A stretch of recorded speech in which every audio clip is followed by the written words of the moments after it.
Hello বন্ধুরা, আজকে আমি দেখাবো মোচার তরকারি রান্না করা। আমরা এরকম ছোলা, আলু, নারকেল দিয়ে শুকনো শুকনো মোচার তরকারি খাই, কিন্তু আমি আজকে দেখাবো ডাল দিয়ে আলু বেগুন দিয়ে এরকম মোচার তরকারি। এটা প্রথমে মোচাটাকে নুন হলুদ দিয়ে সেদ্ধ করে জল ঝরিয়ে রেখেছি, আর এটাতে আলু বেগুন আর মুগ ডাল নুন হলুদ দিয়ে সেদ্ধ করে রেখেছি।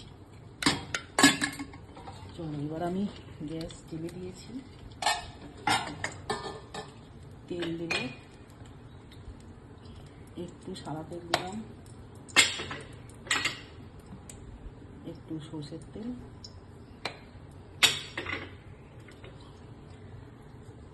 তো এবার দেবো একটু জিরে ফোড়ন,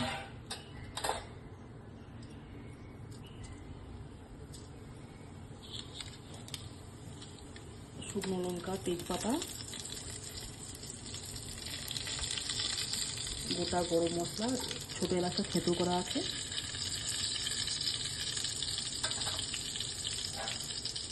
আর একটু পাঁচ ফোড়ন দিলাম।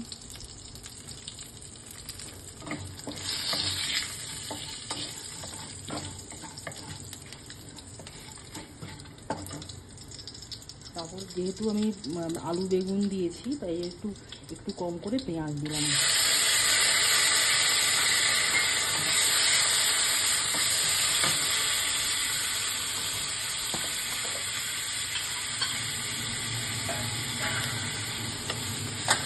তারপর একটু নুন দেবো, একটু শুকনো লঙ্কা, একটু হলুদ গুঁড়ো,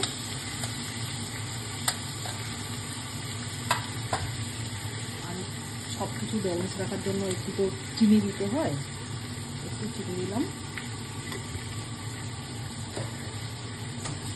তারপর একটু নাড়িয়ে আদা দেবো এবার।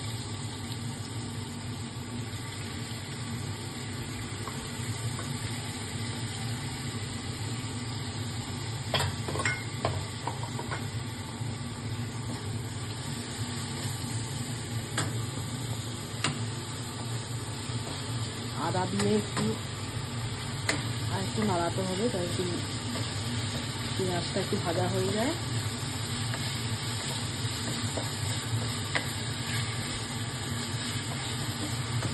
তারপরে আমি এতে একটু নারকেল করে দেবো।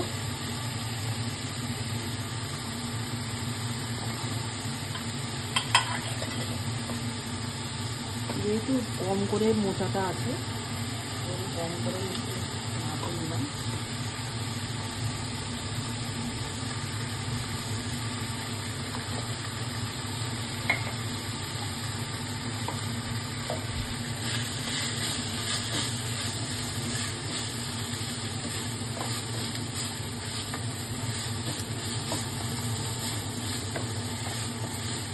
একটু মশলাটা কষিয়ে নিই, নারকেলটা একটু ভাজা ভাজা হলে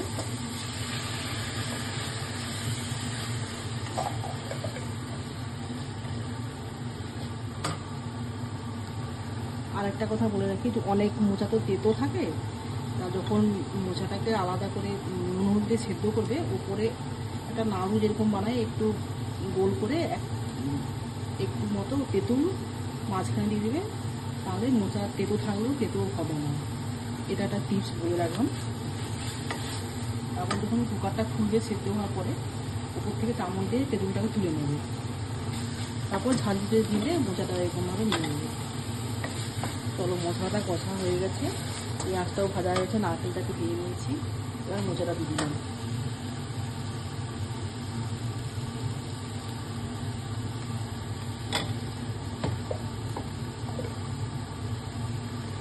আর একটু নাড়িয়ে নিই।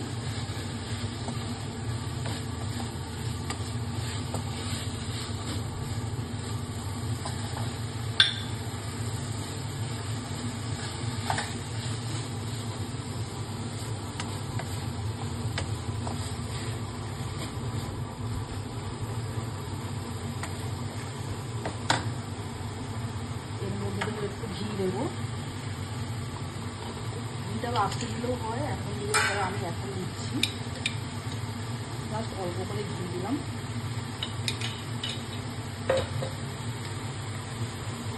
একটু ধনে গুঁড়ো দেবো,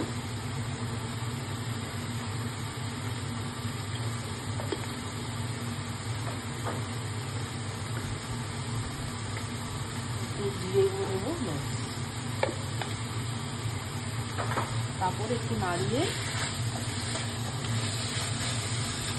এই ডাল, আলু, বেগুন, মুগ ডাল, আলু, বেগুন একটু নুন দিয়ে সেদ্ধ করে রেখেছিলাম, দেখিয়েছি আগে, তো ওইটা ঢেলে দেবো।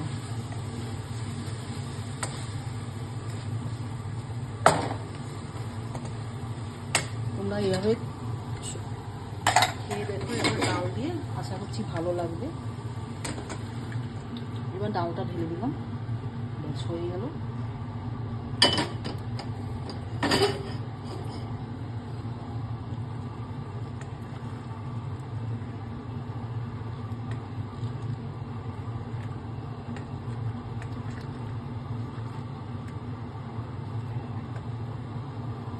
যেহেতু আমি জিরেগুলো আগে দিয়ে দিয়েছি, আর দেবো না এখন, জাস্ট রান্নাটা হয়ে যাবে। মোচা আর ডাল, আলু, বেগুন সেদ্ধ থাকলে তাড়াতাড়ি হয়ে যায় রান্নাটা। শুধু আদা আর একটু পেঁয়াজ, আদা বাটা একটু পেঁয়াজ কুচি লাগে, আর জিরে, ওটা তো বললাম। ব্যাস দেখো এইভাবে একটু পাতলা পাতলা হবে। চলো হয়ে গেছে।